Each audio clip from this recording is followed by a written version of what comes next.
ফেসবুকে এমন অনেক লেখা ঘুরে বেড়ায় যে লেখাগুলো আমাদের মন আকৃষ্ট করে নেয়। তো সেরকমই আজকে একটা লেখা পড়লাম এবং সেই লেখাটা তোমাদের সাথে শেয়ার করে নিতে ইচ্ছে করলো।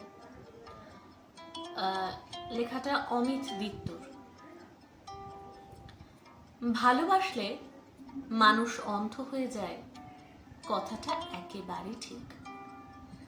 ভালোবাসলে উল্টো দিকের মানুষটার গায়ের রং কালো না সাদা দেখতে পাওয়া যায় না, চোখের নিচে ডার্ক সার্কেল দেখতে পাওয়া যায় না, ঝরে পড়া চুল দেখতে পাওয়া যায় না, চুল কোমর অব্দি না ঘাড়ি শেষ দেখতে পাওয়া যায় না, বুক ছুলে পড়েছে না টান টান দেখতে পাওয়া যায় না, উচ্চতা বেটে না লম্বা দেখতে পাওয়া যায় না, চোখের চশমার কাঁচের ঘনত্ব দেখতে পাওয়া যায় না, বেরিয়ে আসা পেট দেখতে পাওয়া যায় না, ওভারসাইজ কোমর দেখতে পাওয়া যায় না, কুচকে থাকা স্কিন দেখতে পাওয়া যায় না।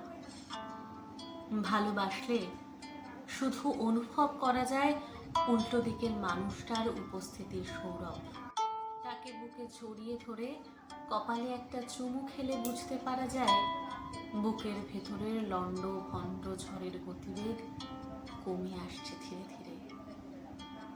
যারা ভালোবাসতে জানে না তারা অন্ধ হয় না, তারা দেখতে পায় কালো মোটা নাটা রূপ যৌবন ইত্যাদি।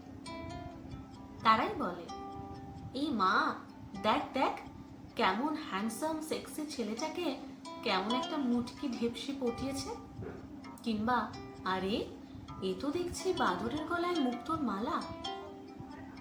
উজ্জ্বল দৃষ্টিশক্তি নিয়ে ঘৃণা ছড়ানোর থেকে কাউকে ভালোবেসে অন্ধ হয়ে যাওয়া ভালো।